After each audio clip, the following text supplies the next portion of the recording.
I had 2 days in Egypt as part of a holiday to Jordan and Israel, and during that 2 days I managed to climb two of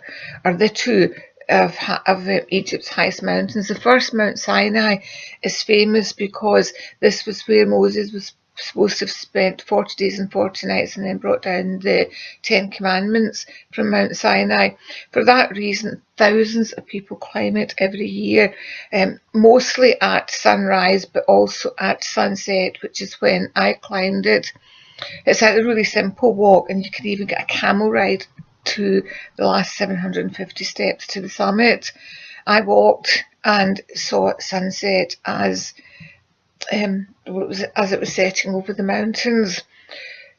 I really enjoyed the sunset, and I actually quite enjoyed seeing some Indonesian Christians singing hymns at the top, but I have to say that I wasn't that impressed and enthralled by sharing the mountain with thousands of other people. So it was really good for me whenever I was advised that we were overlooking Mt Caterina, which is Egypt's highest mountain, and furthermore that you could climb that in a day.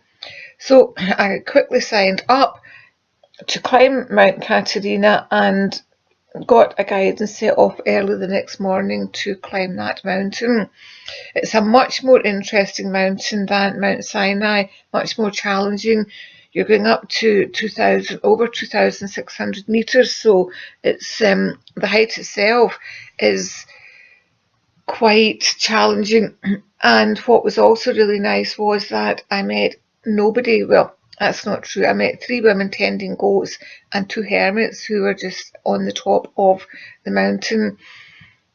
Mount Sinai has a church and a mosque at the top. Mount Caterina has a Greek Orthodox church at the top.